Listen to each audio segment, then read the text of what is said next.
दोस्तों, आईपीएल 2026 का बिगुल बज चुका है और आज कोलकाता के ईडन गार्डन स्टेडियम में केकेआर और सनराइजर्स हैदराबाद के बीच जो 5वां मुकाबला खेला गया, उसने रोमांच की सारी हदें पार कर दी। ये एक ऐसा हाई स्कोरिंग मुकाबला रहा जहां हर ओवर में कहानी बदलती दिखी। इस वीडियो में हम आपको सनराइजर्स हैदराबाद की पारी के उन शुरुआती 10 ओवरों का पूरा रोंगटे खड़े कर देने वाला हाल बताएंगे, जहां हैदराबाद के अभिषेक शर्मा और ट्रैविस हेड ने अपनी तूफानी बल्लेबाजी से ईडन गार्डन में आग लगा दी। तो दोस्तों, इस वीडियो को अंत तक जरूर देखिएगा। लेकिन उससे पहले अगर आप भी आईपीएल 2026 के लिए एक्साइटेड हैं तो इस वीडियो को लाइक करना बिल्कुल ना भूलें। आज जब कोलकाता के ईडन गार्डन स्टेडियम में दोनों टीमें उतरी तो नजारा देखने लायक था। चारों तरफ केकेआर के फैंस का शोर और हाथों में तिरंगे के साथ साथ अपनी टीम के झंडे थे। केकेआर के नए कप्तान अजिंक्य रहाणे ने टॉस जीतकर पहले गेंदबाजी का साहसी फैसला लिया। उनका इरादा साफ था कि इस छोटे मैदान पर हैदराबाद को रोककर लक्ष्य का पीछा किया जाए, लेकिन जैसे ही सनराइजर्स की तरफ से अभिषेक शर्मा और ट्रैविस हेड की जोड़ी मैदान पर उतरी, माहौल पूरी तरह से गर्म हो गया। हर किसी के मन में सवाल था कि क्या ये जोड़ी आज फिर तबाही मचाएगी। लेकिन केकेआर के तरफ से पहला ओवर वैभव अरोड़ा लेकर आए और शुरुआत में ही अभिषेक शर्मा ने अपने इरादे साफ कर दिए। पहली ही गेंद पर कवर ड्राइव के जरिए चौका जड़कर उन्होंने दबाव गेंदबाज पर डाल दिया। ओवर में कुल 12 रन आए और एसआरएच ने तेज शुरुआत कर दी। दूसरे ओवर में ट्रैविस हेड स्ट्राइक पर आए और उन्होंने भी कोई देर नहीं की। ब्लेसिंग मुजरबानी की गेंद पर शानदार पुल शॉट खेलते हुए जड़ दिया। इसके बाद एक और चौका और ओवर में 15 रन बने। अब केकेआर के गेंदबाज पूरी तरह दबाव में दिखने लगे थे। सुनील नारायण को गेंद सौंपी गई ताकि रणगति पर लगाम लगाई जा सके, लेकिन अभिषेक शर्मा ने उन्हें भी नहीं बख्शा।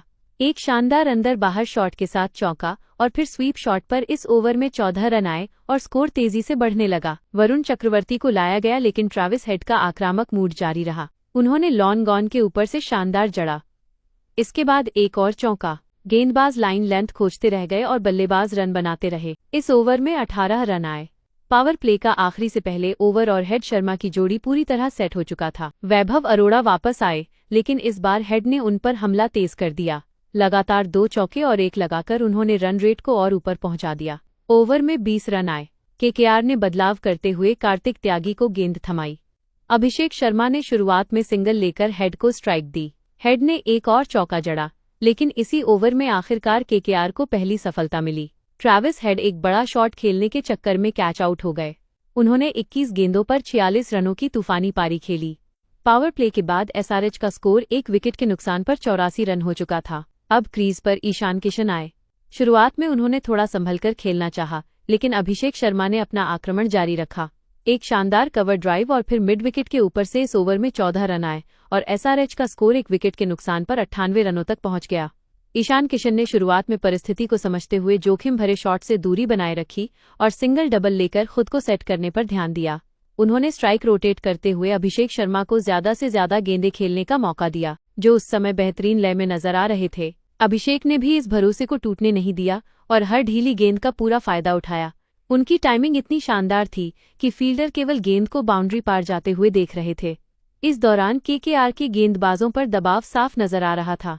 कप्तान अजिंक्य रहाणे लगातार फील्ड में बदलाव कर रहे थे, लेकिन कोई भी रणनीति काम नहीं आ रही थी। गेंदबाज अपनी लाइन और लेंथ से भटकते दिखे, जिसका फायदा अभिषेक शर्मा ने बखूबी उठाया।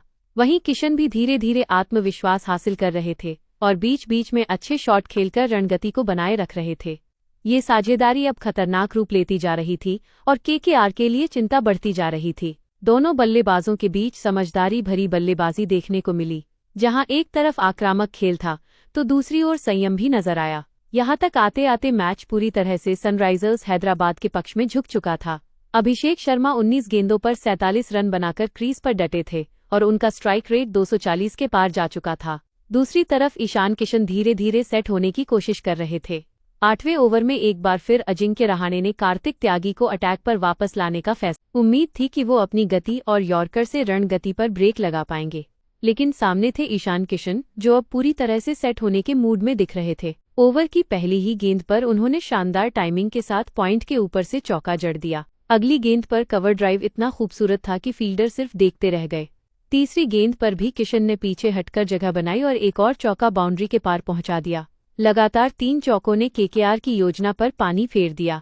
त्यागी लाइन और लेंथ खोजते रह गए, लेकिन किशन ने कोई मौका नहीं दिया और इस ओवर में फिर से रनगति तेज बनी रही। इसके बाद उन्होंने स्ट्राइक रोटेट करते हुए समझदारी भी दिखाई और अभिषेक शर्मा को ज्यादा से ज्यादा स्ट्राइक देने की कोशिश की। अभिषेक ने भी मौके का फायदा उठाते हुए एक बेहतरीन शॉट खेला और गेंद को बाउंड्री तक पहुंचाया।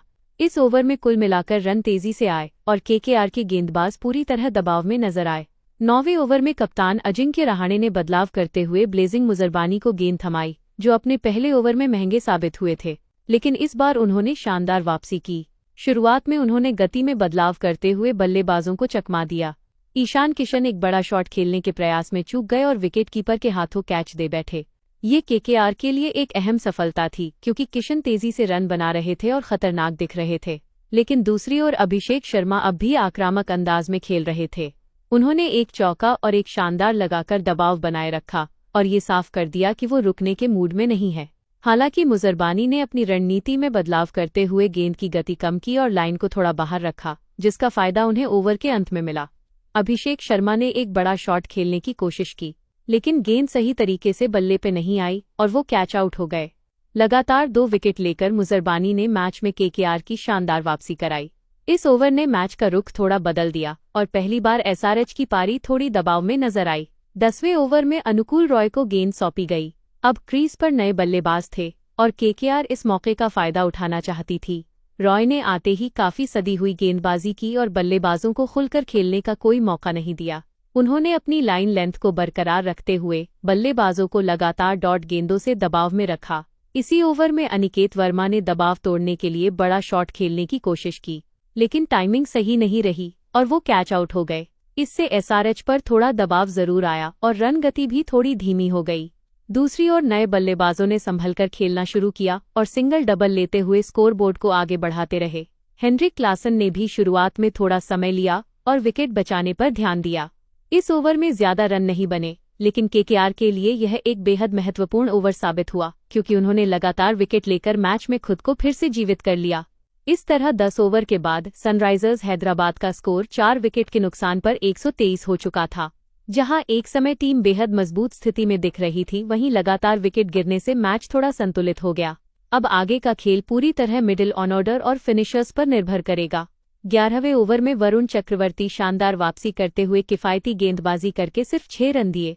इस ओवर में उन्होंने अपनी क्लास दिखा दी और बल्लेबाजों को पूरी तरह बांधकर रख दिया।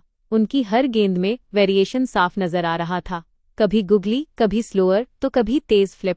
हेनरिक क्लासेशन और नीतीश कुमार रेड्डी दोनों ही समझ नहीं पा रहे थे कि गेंद किस दिशा में टर्न करेगी। शुरुआत की कुछ गेंदों पर दोनों बल्लेबाजों ने सिर्फ सिंगल लेकर स्ट्राइक रोटेट करने की कोशिश की, लेकिन कोई बड़ा शॉट खेलने का मौका नहीं मिला। वरुण ने लाइन इतनी टाइट रखी कि बल्लेबाजों को रिस्क लेना ही पड़ता, लेकिन उन्होंने समझदारी दिखाते हुए विकेट बचाने को प्राथमिकता दी। इस ओवर ने केकेआर को मैच में वापसी का मजबूत मौका दिया और रन गति पर पहली बार सही मायने में ब्रेक लगा। 12वें ओवर में अनुकूल रॉय को गेंद दी गई और यहां केकेआर ने पूरी तरह से स्पिन जाल बिछाने की कोशिश। शुरुआत में क्लासन ने 1-2 रन लेकर स्ट्राइक संभाली, लेकिन अनुकूल ने शानदार कंट्रोल दिखाया। उन्होंने ऑफ स्टंप के बाहर लगातार सटीक लाइन रखी, जिससे बल्लेबाज खुलकर शॉट नहीं खेल पाए। हालांकि इसी ओवर में नीतीश कुमार रेड्डी ने दबाव तोड़ने का फैसला किया और एक शानदार चौका जड़ दिया, जो काफी देर बाद आया बाउंड्री था। इस शॉट से थोड़ा दबाव जरूर कम हुआ, लेकिन अनुकूल ने तुरंत वापसी करते हुए बाकी गेंदों पर सिर्फ सिंगल डबल ही दिए। बीच में एक वाइड भी गई, लेकिन कुल मिलाकर ओवर ज्यादा महंगा नहीं रहा। इस ओवर में करीब 11 रन आए, जिससे एसआरएच ने फिर से थोड़ी गति पकड़ने की कोशिश की, लेकिन केकेआर ने नियंत्रण बनाए रखा। 13वें ओवर में सुनील नारायण को अटैक पर लाया गया और उन्होंने आते ही अपने अनुभव का फायदा दिखाया। शुरुआत में क्लासेन ने एक शानदार चौका लगाया जो कवर के ऊपर से गया, लेकिन इसके बाद नारायण ने अपनी लाइन इतनी सटीक कर दी कि बल्लेबाजों को सिर्फ गैप ढूंढकर रन लेना पड़ा।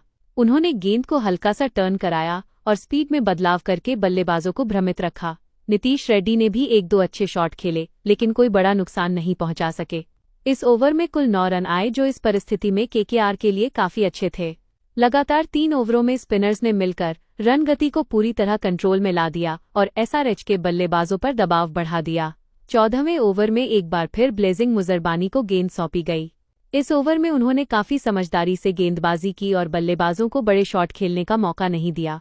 शुरुआत की गेंदों पर क्लासन ने सिंगल लेकर स्ट्राइक रोटेट की, लेकिन मुजरबानी ने यॉर्कर और स्लोअर गेंदों का शानदार मिश्रण इस्तेमाल किया।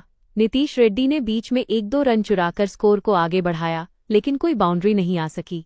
इस ओवर में सिर्फ 6 रन आए जो केकेआर के लिए बेहद फायदेमंद रहा। 14 ओवर के बाद सनराइजर्स हैदराबाद का स्कोर 4 विकेट के नुकसान पर 155 रन हो गया। जहां एक समय टीम 200 प्लस की ओर बढ़ती नजर आ रही थी, वहीं लगातार कसी हुई गेंदबाजी ने उनकी रफ्तार पर ब्रेक लगा दिया। 15वें ओवर में एक बार फिर सुनील नारायण गेंदबाजी के लिए आए और केकेआर को उनसे काफी उम्मीदें थीं कि वो रन गति पर और ब्रेक लगाएंगे। लेकिन इस ओवर में हेनरिक क्लासेसन ने अपनी क्लास दिखा दी। शुरुआत में नीतीश कुमार रेड्डी ने सिंगल लेकर स्ट्राइक क्लासन को दी और फिर क्लासन ने धीरे धीरे हाथ खोलने शुरू किए। एक शानदार स्वीप शॉट के जरिए उन्होंने चौका बटोरा, जिसमें टाइमिंग और प्लेसमेंट दोनों कमाल के थे। इसके बाद उन्होंने गैप में गेंद डालकर लगातार रन जुटाए। इस ओवर में एक ओवर थ्रो के जरिए भी अतिरिक्त रन मिले, जिससे केकेआर पर दबाव और बढ़ गया। नीतीश रेड्डी ने भी समझदारी से खेलते हुए स्ट्राइक रोटेट की और क्लासन को ज्यादा गेंदें खेलने दी। कुल मिलाकर इस ओवर में 13 रन आए और एसआरएच ने फिर से रन गति को तेज करने के संकेत दे दिए। 16वें ओवर में कप्तान अजिंक्य रहने ने कार्तिक त्यागी को फिर से जिम्मेदारी दी। त्यागी ने इस बार काफी संयम के साथ गेंदबाजी की और पिछले ओवर के नुकसान की भरपाई करने की कोशिश की। उन्होंने शुरुआत में ही अच्छी लाइन लेंथ पकड़ ली और बल्लेबाजों को बड़े शॉट खेलने का मौका नहीं दिया। क्लासन ने 1-2 अच्छे शॉट खेलने की कोशिश की, लेकिन ज्यादातर गेंदों पर सिंगल ही मिल पाया।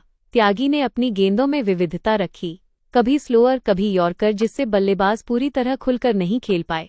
बीच में एक वाइड जरूर गई, लेकिन उसके अलावा उन्होंने रन पर अच्छी तरह कंट्रोल बनाए रखा। इस ओवर में कुल 7 रन आए, जो इस स्थिति में केकेआर के लिए काफी अच्छा रहा और उन्होंने दबाव को थोड़ा वापस अपने पक्ष में किया। 17वें ओवर में वैभव अरोड़ा को अटैक पर लाया गया और यहां मैच ने एक बार फिर रफ्तार पकड़ ली। शुरुआत में दोनों बल्लेबाजों ने सिंगल लेकर पारी को आगे बढ़ाया, लेकिन ओवर के अंत में नीतीश कुमार रेड्डी ने बड़ा शॉट खेलते हुए लंबा जड़ दिया। ये शॉट बिल्कुल सीधा था और गेंद सीधे बाउंड्री के पार स्टैंड में जा गिरी। इसने न सिर्फ दर्शकों को उत्साहित किया बल्कि एसआरएच के डगआउट में भी जोश भर दिया। क्लासेन ने भी इस ओवर में समझदारी दिखाई और रिस्क लेने की बजाय स्ट्राइक रोटेट करते रहे। 17वें ओवर की समाप्ति तक एसआरएच ने संतुलित बल्लेबाजी का प्रदर्शन करते हुए स्कोर को 184 रनों तक पहुंचा दिया, जहां क्लासेन की आक्रामकता और नीतीश रेड्डी की समझदारी भरी पारी ने टीम को संभाले रखा। 18वें ओवर में कार्तिक त्यागी गेंदबाजी के लिए आए और ये ओवर मैच का टर्निंग पॉइंट साबित हुआ। शुरुआत में हेनरिक क्लासेन ने आक्रामक रुख अपनाया और दूसरी ही गेंद पर शानदार जड़ दिया। ये शॉट दिखाता था कि क्लासेन अब पूरी तरह गियर बदल चुके हैं। इसके बाद उन्होंने सिंगल लेकर स्ट्राइक नीतीश कुमार रेड्डी को दी, जिन्होंने इस ओवर को अपने नाम कर लिया। त्यागी की लाइन लेंथ इस ओवर में पूरी तरह बिगड़ गई और उन्होंने कई फुल टॉस गेंदें डाल दी। नीतीश ने इसका पूरा फायदा उठाया और लगातार 2 शानदार चौके जड़ दिए, एक काऊ कॉर्नर की दिशा में और दूसरा स्क्वायर लेग के ऊपर से। इसके अलावा एक और बाउंड्री और सिंगल्स के साथ इस ओवर में कुल 16 रन आए। केकेआर के लिए ये ओवर काफी महंगा साबित हुआ और एसआरएच ने आखिरी ओवरों में जबरदस्त मोमेंटम हासिल कर लिया। 19वें ओवर में वैभव अरोड़ा को गेंद सौंपी गई और इस ओवर में मैच ने एक बार फिर नाटकीय मोड़ लिया। ओवर की शुरुआत ही विकेट से हुई जब नीतीश कुमार रेड्डी बड़ा शॉट खेलने के प्रयास में कैच आउट हो गए। उनकी शानदार पारी का अंत हुआ, लेकिन उन्होंने टीम को मजबूत स्थिति में पहुंचा दिया था। इसके बाद नए बल्लेबाज दबाव में थे और अरोड़ा ने इसका पूरा फायदा उठाया। अगले ही मौके पर उन्होंने एक और विकेट झटका, जिससे एसआरएच की पारी थोड़ी लड़खड़ा गई। हालांकि हेनरिक क्लासेन अब भी क्रीज पर डटे हुए थे और उन्होंने संयम के साथ खेलते हुए सिंगल लिया। इसके बाद हर्ष दुबे ने आते ही आक्रामक अंदाज दिखाया और लगातार 2 चौके जड़कर दबाव को थोड़ा कम किया। इन शॉट्स ने एसआरएच को फिर से गति दी। इस ओवर में कुल 11 रन आए, लेकिन 2 अहम विकेट गिरने से केकेआर को राहत मिली और मैच थोड़ा संतुलित हो गया। पारी का आखिरी ओवर ब्लेजिंग मुजरबानी लेकर आए और इस ओवर में दोनों टीमों के बीच जोरदार टक्कर देखने को मिली। शुरुआत में क्लासेसन ने शानदार बल्लेबाजी जारी रखते हुए चौका जड़ा और अपना अर्धशतक भी पूरा किया, लेकिन इसके बाद मुजरबानी ने शानदार वापसी की। उन्होंने अपनी गेंदों में विविधता रखते हुए बल्लेबाजों को चकमा दिया। क्लासेन एक और बड़ा शॉट खेलने के चक्कर में कैच आउट हो गए, जिससे एसआरएच को बड़ा झटका लगा। इसके बाद नए बल्लेबाज शिवांग कुमार ने आते ही एक चौका लगाया, लेकिन अगली ही गेंद पर वो भी कैच आउट हो गए। आखिरी गेंदों पर हर्ष दुबे ने कुछ रन जरूर जोड़े, लेकिन लगातार विकेट गिरने से एसआरएच बड़े स्कोर की ओर बढ़ने से चूक गई। इस तरह 20 ओवर के बाद सनराइजर्स हैदराबाद ने 8 विकेट के नुकसान पर 228 रनों का मजबूत स्कोर खड़ा किया।